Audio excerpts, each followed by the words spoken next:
Hello guys, कैसे हो आप सब। चलो आज हम पढ़ेंगे the living word. Part third हम करने लगे हैं आज। CTET science paper 2। ओके, ये जो टॉपिक है ये थोड़ा बड़ा है, इसलिए इसके ये डिटेल्स हम दो पार्ट में डिटेल्स करेंगे और लास्ट में हम PYQs करेंगे। ठीक है, सबसे पहले स्टार्ट करें द लिविंग वर्ल्ड। अब इस वर्ल्ड में लिविंग चीज़ें भी हैं, नॉन लिविंग भी है। ठीक है, लिविंग एनिमल्स और प्लांट्स को स्टडी करने को, उसकी स्टडी को क्या कहते हैं, बायोलॉजी। बायोलॉजी में हम प्लांट्स और एनिमल्स, माइक्रोब्स की, मीन्स लिविंग थिंग्स की हम स्टडी करते हैं, पूरी स्टडी करते हैं, फिज़िकली, मॉर्फोलॉजिकली, फिजियोलॉजिकली, और भी काफ़ी फैक्टर्स आ जाते हैं। ठीक है, तो स्टार्ट करें। पहले लिविंग थिंग्स अब किसको कहें, उसकी क्या करेक्टरिस्टिक्स होंगी। एक तो उसकी ऑर्गेनाइजेशन मीन्स पर्टिकुलर ऑर्गेनाइज्ड, जो उसका सेल का स्ट्रक्चर होगा, सेल्स होंगे प्रॉपरली ऑर्गेनाइज होंगे, एक स्ट्रक्चर बनाया होगा। मेटाबॉलिज्म मीन्स बायोकेमिकल रिएक्शन उसमें हो रही होंगी, लिविंग थिंग में ग्रोथ हो रही होगी, रिप्रोड्यूस कर रहा होगा, रिप्रोडक्शन हो रही होगी, मूवमेंट होगी। हाँ, ये हो सकता है जैसे किसी में मूवमेंट होती है, किसी में नहीं भी होती है, जैसे प्लांट्स में मूवमेंट नहीं है, पर उसमें केमिकल्स, जैसे फूड की ट्रांसपोर्ट हो रही होगी रूट्स टू लीव्स तक। ठीक है, अडेप्टेशंस कि जैसे जैसे अडेप्टेशंस मीन्स जैसे जैसे मौसम, जैसे जैसे साल बढ़ता जाएगा, मौसम चेंज होता जाएगा, वो न्यू इन्वायरमेंट को अडेप्ट कर सके, क्योंकि सर्वाइवल के लिए अडेप्टेशन बहुत ज़रूरी है। रिस्पॉन्सिवनेस, रिस्पॉन्ड करे। ओके, चलो अब जल्दी जल्दी हम ये बेसिक चीज़ें करेंगे। अगर आपको चाहिए कुछ डिटेल में तो आप कमेंट में लिख दें, मैं आपको उस चीज़ की डिटेल स्टडी करा दूँगी। पर CTET के लिए अभी तो बेसिक ही चलेगा, क्योंकि हम बेसिक ऊपर से करेंगे और क्वेश्चन सॉल्व करेंगे। क्वेश्चंस भी बेसिक ही आते हैं, काफ़ी डीप नहीं आते इसमें से, पर हाँ इसमें से जो क्वेश्चंस आते हैं 3-4 आ ही जाते हैं। सो अच्छे से करना है। सेल किसने डिस्कवर किया है, रॉबर्ट हुक ने। सेल क्या है, ये perform all the life sustaining activities independently. Cell एक ऐसा स्ट्रक्चर है जो इंडिपेंडेंटली सारा कुछ परफॉर्म कर लेता है। ठीक है, जो सेल है, आगे देखो कि ये आगे टाइप्स में unicellular, multicellular, acellular. Uni means single, multi means many, a means है ही नहीं सेल उसमें। ठीक है, ऐसे कुछ ऑर्गेनिज्म होते हैं, जैसे यीस्ट हो गया, अमीबा, इसमें सिर्फ सिंगल सेल होता है। ये अमीबा सिर्फ सिंगल सेल का बना होता है। ठीक है, सिंगल सेल में न्यूक्लियस। मल्टी सेलुलर जैसे फंगी, एनिमल्स, प्लांट्स, हम हो गए, मैमल्स हो गए, हमारे में बहुत सारे सेल्स हैं, तो हम क्या हैं, मल्टी सेलुलर। ए सेलुलर वो चीज़ होती है जिसमें सेल होते ही नहीं है। फॉर एग्जांपल वायरस ऐसा स्ट्रक्चर है जिसमें सेल ही नहीं है। ठीक है, आगे दो टाइप्स के ऑर्गेनिजम्स होते हैं, prokaryote, eukaryote.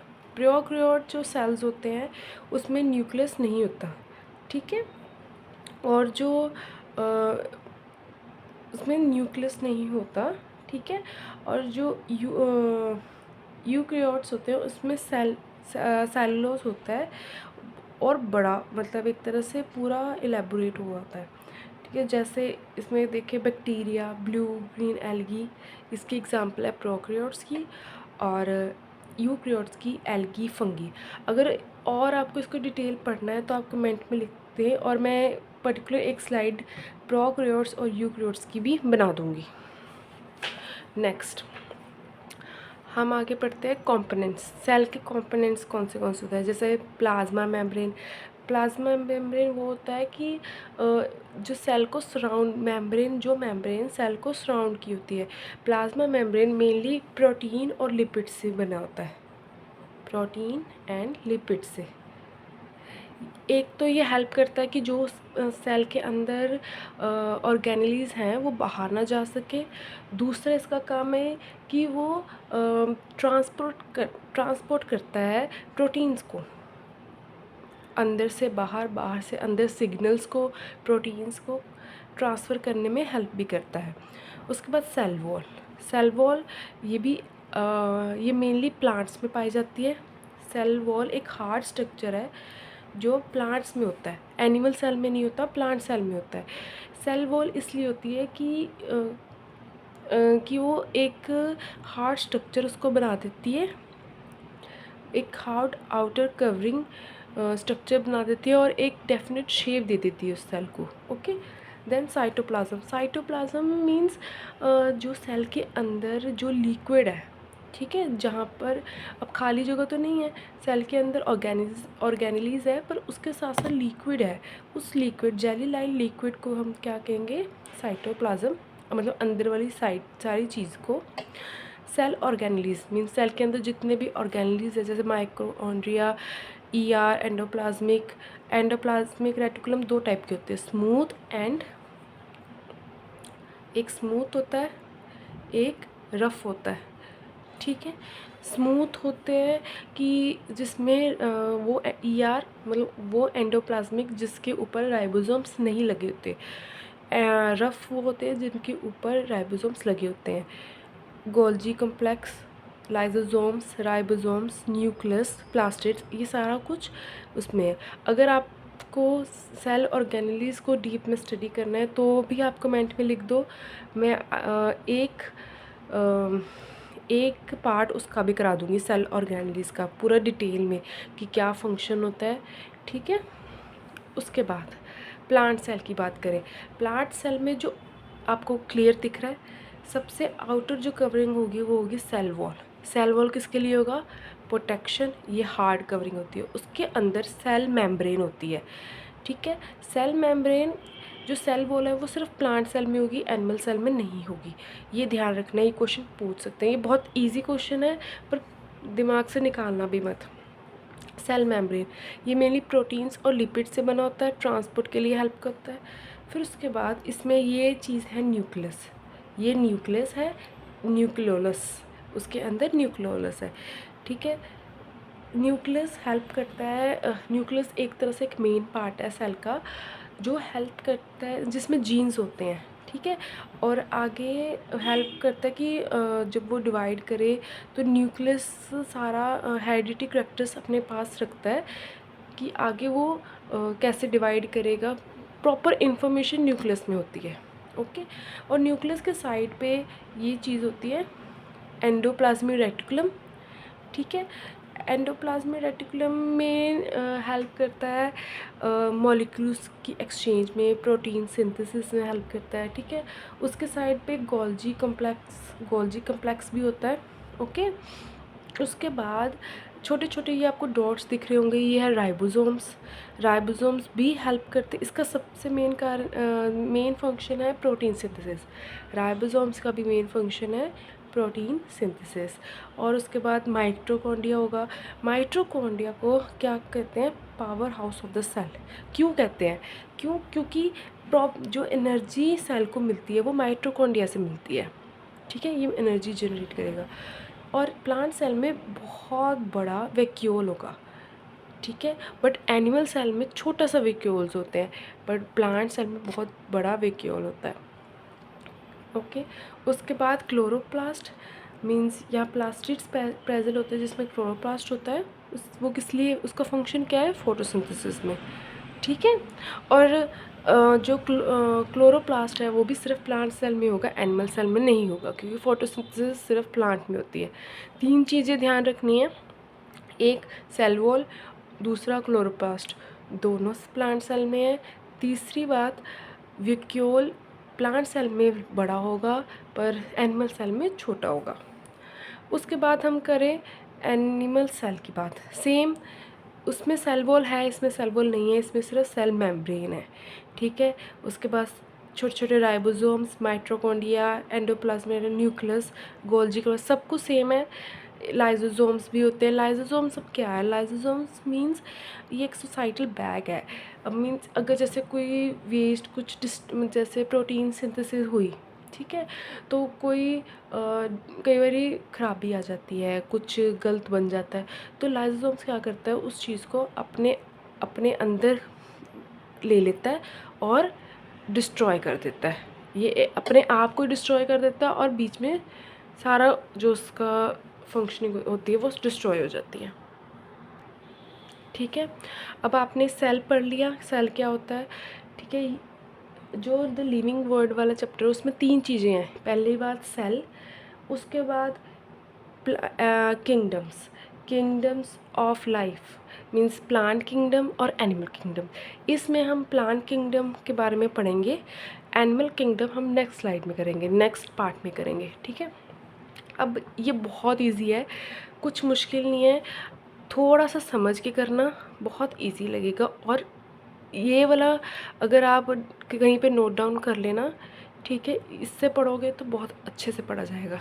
Plant kingdom, cryptogamy, फिनेरोगैमी, 2 types के होते हैं। पहले क्रिप्टोगैमी वो होते हैं जो फ्लावर नहीं देते, विदाउट सीड्स होते हैं, और फिनेरोगैमी वो प्लांट्स होते हैं जो फ्लावरिंग करते हैं और सीड्स भी, एम्ब्रियो भी बनता है।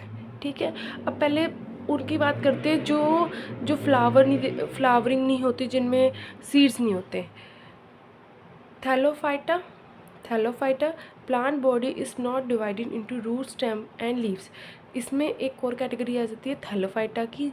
उसका मतलब थैलोफाइटा में वो प्लांट्स होते हैं जिनकी कोई प्रॉपर स्ट्रक्चर नहीं होता, ना रूट्स होते हैं, ना स्टेम होते हैं, ना लीफ होती है। ठीक है, तो ये आगे 3 टाइप्स के, एल्गी, ब्रायोफाइटा, ट्रिडोफाइटा। ठीक है, ये इम्पॉर्टेंट है। जो एल्गी है उसमें कोई सीड्स नहीं होते, ओके, वैक्यूलर टिश्यूज़ होते हैं, और एल्गी की स्टडी को क्या कहते हैं? एल्गोलॉजी। ओके, उसके बाद ब्रायोफाइटा आ जाते हैं।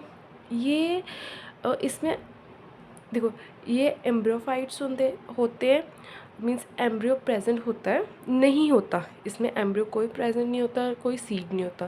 पर ब्रायोफाइट्स में एम्ब्रियो होता है पर वेस्कुलर टिश्यूज़ नहीं होते उसमें। ठीक है, और ब्रायोफाइटा को हम जो प्लांट्स होते हैं उसको एक और नाम से, इसका एक और कॉमन नेम है amphibians of the plant kingdom. इसको बोलते हैं amphibians of the plant kingdom. Okay, उसके बाद ट्रिडोफाइटा, ट्रिडोफाइटा में ये होता है कि these are embryo bearing plants which form seeds and contain vascular tissue as well. कि इसमें होता है कि एम्ब्रियो बनता है, ठीक है, इसमें एम्ब्रियो होता है, वो सीड से बनता है, which form seed and contain vascular tissue as well, उसमें वेस्कुलर टिश्यू भी होते हैं। ठीक है, इसके 2 नेम हैं, एक तो वेस्कुलर क्रिप्टोगैम्स और दूसरा स्नेक्स ऑफ प्लांट किंगडम्स। ठीक है, ये याद रखना। इसमें एग्जांपल आ जाती है फोन्स, और बायोफाइटा कौन से जैसे मोसेस, हॉर्नवॉर्ट्स, लीवरवॉर्ट्स, दिस। उसके बाद अगर हम फ्लावरिंग प्लांट्स की बात करें, आप बहुत कॉमन है, फ्लावरिंग प्लांट्स की बात करें तो जिम्नोस्पर्म्स, एंजियोस्पर्म्स बहुत इंपॉर्टेंट है। जिम्नोस्पर्म्स वो होते हैं जिनके सीड्स हमें दिखाई देते हैं, ठीक है, बड़े बड़े होते हैं, दिखाई देते हैं, और ये जो जिम्नोस्पर्म है ये स्मॉलेस्ट ग्रुप ऑफ, मतलब इनकी जो वेराइटीज़ हैं ना सबसे कम है। ठीक है, और एंजियोस्पर्म्स जो होते हैं वो जो उनके सीड्स होते हैं वो फुली कवर्ड होते हैं, मीन्स फ्लावर के बीच में छोटे छोटे या होंगे, मतलब एज अ नेकेड आई से नहीं देख सकते। उसके बाद एंजियोस्पर्म आगे 2 टाइप्स के हैं, monocotyledons, dicotyledons. Mono means single cotyledon present होगी इसमें, 2 डाइकोटि मीन्स 2 कोटिलिडन्स प्रेजेंट होगी। ओके, सो आपको पता चल गया। सबसे पहले देखना है क्रिप्टोगैमी, फिनेरोगैमी, और जो फ्लावरिंग प्लांट्स हो गए जिम्नोस्पर्म, एंजियोस्पर्म, ये याद जरूर रखना है। ठीक है, नेक्स्ट अब हम पढ़ते हैं प्लांट्स के बारे में। ठीक है, प्लांट्स की पहले मॉर्फोलॉजी पढ़ेंगे, फिर फिजियोलॉजी पढ़ेंगे। अभी मैं सिर्फ मॉर्फोलॉजी कराऊंगी, फिजियोलॉजी नेक्स्ट में कराऊंगी, ठीक है। मैं जस्ट बेसिक ऊपर से करा रही हूँ, बेसिक करा रही हूँ, जितना सीटेट के लिए बहुत होगा। पर फिर भी अगर आप कुछ ना समझ आए, डिटेल में समझना चाहते हो, जस्ट कमेंट कर देना, ठीक है। नेक्स्ट, प्लांट्स 3 टाइप्स के होंगे, हर्ब्स, श्रब्स, ट्रीज़। हर्ब्स वो होते हैं जो herbs are short plants with tender green stems. Means छोटे प्लांट्स होते हैं, काफ़ी छोटे छोटे प्लांट्स होते हैं, और उनकी जो ग्रीन स्टेम्प होती है ग्रीन और पतली होती है। उसके बाद shrubs, short plants with branching near basis. मतलब ये भी श्रब्स थोड़े छोटे प्लांट्स होंगे, ठीक है, पर उनकी जो ब्रांचिंग होगी ना वो नीचे से शुरू हो जाती है। और ट्रीज़ ये एक तरह से tall plant, hard with thick stem होगा और काफ़ी ज़्यादा ब्रांचेस होंगी। ओके, क्लियर है। अब नेक्स्ट, पार्ट्स ऑफ प्लांट। अगर पार्ट्स की बात करें, 4 पार्ट्स होते हैं, root, stem, leaf and flower. Okay, root, पहले नीचे रूट आ जाएगा, फिर स्टेम आ जाएगी, उसके बाद लीव्स आ जाएंगे और उसमें फ्लावर आ जाएंगे। Okay, roots, stem, leaf, flower. पहले रूट की नीचे से बात करते हैं, रूट्स की। रूट्स ये क्या है, एक underground part providing anchor to the soil. एक अंडरग्राउंड पार्ट है, ठीक है, जो सॉइल के नीचे। ये मेनली रूट्स किस लिए हेल्पफुल होते हैं कि वो सॉइल से न्यूट्रिशन निकाल के प्लांट्स को दे सके। अब रूट्स भी 3 टाइप्स की होती है। पहला टैप रूट, दूसरा फाइब्रस रूट, तीसरा एडवेंटेजियस रूट। जो टैप रूट होंगे वो एक तरह से पतले, ये देखो बिल्कुल पतली एक लंबी सी रूट होगी, ठीक है, मेन रूट होगी, और लेटरल छोटी छोटी छोटी छोटी ब्रांचेस होंगी। फाइब्रस रूट वो होते हैं जो पहले ही ऐसे मल्टीपल रूट्स निकल जाते हैं उसके ओरिजिन से ही। और जो एडवेंचरस रूट्स होंगे वो मतलब जो हमारी स्टैम्प होगी ना, स्टैम्प के साइड से रूट निकलेंगे ऐसे ऐसे करके। ओके, ये 3 टाइप्स के हैं, tap root, fibrous root, adventitious root. Adventitious root. उसके बाद स्टैम्प की टर्न। स्टैम्प क्या है, एक तरह से मेन बॉडी, प्लांट की बॉडी है जो लीव्स, फ्रूट और फ्लावर को पकड़ के रखती है, ठीक है। ये स्टैम्प किसके लिए हेल्पफुल है, फूड और वाटर को ट्रांसपोर्ट करती है। तो आपने पढ़ा होगा कि आगे अंदर हम आगे करेंगे फिजियोलॉजी में कि टिश्यूज़ होते हैं इसमें रूट्स में भी और प्लांट्स में भी, tissues like xylem and phloem जो हेल्प करते हैं फूड को और वाटर को ट्रांसपोर्ट करने में। ओके, ये हम आगे फिजियोलॉजी में पढ़ेंगे। ये अभी मॉर्फोलॉजी मीन्स ऊपर ऊपर की पढ़ाई, जो हमें दिख रहा है, फिजिकली विजिबल है, उस चीज़ को हम पढ़ रहे हैं, मॉर्फोलॉजी। उसके बाद जो स्टैम्प होती है 2 टाइप्स की होती है, एक क्रीपर्स, क्लिम्बस। एक तो मेन स्टैम्प होती है, उसके अलावा भी 2 टाइप्स की होती है। क्रीपर्स वो कि मतलब जो स्टैम्प वो बहुत वीक है, जैसे कई कई प्लांट्स ऐसे होते हैं कि स्टैम्प होती है ग्रीन स्टैम्प, जैसे जैसे लंबी होती रहती है वो गिरने लग जाती है, क्योंकि उसकी जो स्टैम्प होगी वो वीक होती है। उसके बाद क्लाइंबर्स, जैसे आपने ग्रेप्स देखे होंगे, और ग्रेप्स देखे होंगे, उसकी जो होगी मतलब वो उसे उसके स्टैम्प को सपोर्ट चाहिए होती है कि एक तरह से वो क्लाइंब कर रही होती है। ओके, 2 टाइप्स के होते हैं स्टैम्प। उसके बाद लीफ। लीफ क्या है, एक तरह से फूड फैक्ट्री है, जिसमें फोटोसिंथेसिस होती है, प्लांट को फूड मिलता है, ठीक है। ग्रीन कलर फूड लीफ में प्रेजेंट होता है क्योंकि क्लोरोफिल पिगमेंट की वजह से, ठीक है, ये तो आपने पता ही होगा। और लीफ के अंदर वेन्स होती है, वेन्स उसको क्या कहते हैं, नेटवर्क ऑफ वेन्स को क्या कहते हैं, वेनेशन। उसके बाद ये 2 तरह की टाइप की होती है, रेटिकुलेट, पैरेलल। रेटिकुलेट्स मीन्स जैसे हमने नॉर्मल लीफ में देखा होगा, बीच में लाइन, देन छोटी छोटी छोटी छोटी लाइंस। पैरेलल लाइंस जैसे सिंगल लीफ में पैरेलली अरेंज वेन्स होंगी। ये मेनली हमें ग्रास में दिखती है, ये वाले लीव्स।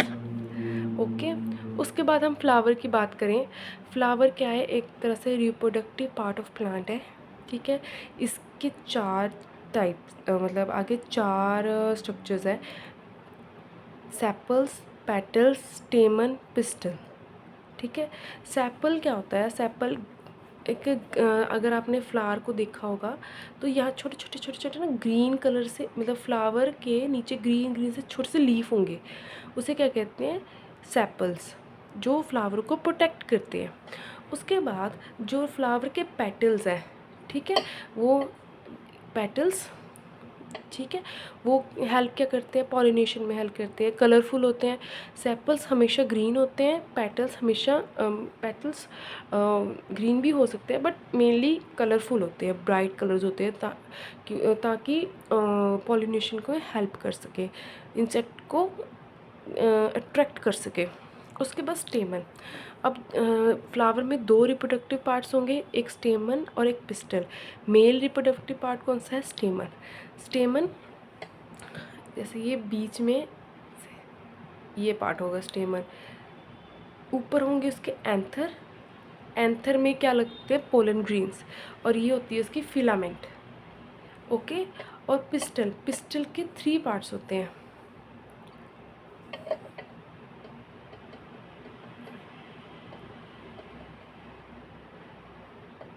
अगर आपने हिबिस्कस पढ़ा हो किसी टाइम पे, अगर नहीं पढ़ा इसकी भी डिटेल्स, अगर थोड़ा सा डिटेल समझना चाहो तो जस्ट कमेंट कर दो, मैं इसको डिटेल भी समझा दूँगी, ठीक है। अगर हिबिस्कस को देखें, वेट मैं आपको पूरा क्लियरली समझाती हूँ। हमने ये स्ट्रक्चर बनाया, ये हमने हिबिस्कस का फ्लावर लिया, ठीक है।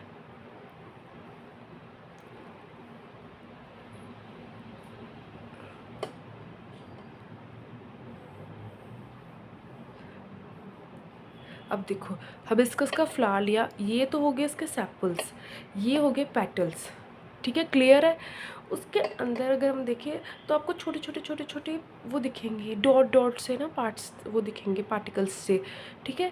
अगर उसको तोड़े तो वो ऐसे डॉट और लंबी सी स्ट्रक्चर होगी, तो ये एक तरह, ये क्या है, ये हमारा स्टेमन है, ठीक है। स्टेमन के ऊपर वाला जो पार्ट होगा वो होगा एंथर, जो हेल्प करता है पोलन ग्रेन्स को अट्रैक्ट करने में, और नीचे वाला पार्ट होगा फिलामेंट, जो ये लंबा सा पार्ट होगा वो होगा फिलामेंट। ओके, और ये होगा मेल रिप्रोडक्टिव पार्ट, और उसके बीच में जो होता है फीमेल रिप्रोडक्टिव पार्ट होता है। अगर जो ऊपर वाला पार्ट होगा वो होगा स्टिग्मा, ये स्टिग्मा होगा, और सॉरी इसमें पोलन ग्रेन्स होते हैं, ये एंथर होता है, इसमें पोलन ग्रेन्स होंगे, ये होगा स्टिग्मा, ठीक है। स्टिग्मा के ऊपर पोलन ग्रेन्स अटैच करेंगे, ये हम फिजियोलॉजी में पढ़ेंगे। ओके, ये होगा ऊपर वाला part stigma, then filament style, और नीचे होगी इसकी ओवरीज, ये होगी ओवरी। ओके, ये है फ्लावर का पूरा स्ट्रक्चर। अगर आप और डिटेल से पूरे डायग्राम के साथ समझना चाहते हो तो जस्ट कमेंट, ठीक है। Thank you. मेरे इस वीडियो को लाइक शेयर सब्सक्राइब जरूर करें इस चैनल को। मैं रोज़ new updates as well as part लेके आऊँगी। मैंने ये सीटेट का सिलेबस कंप्लीट कराना है, पर्टिकुलर साइंस का। ओके, तो मिलते हैं नेक्स्ट वीडियो में। Thank you.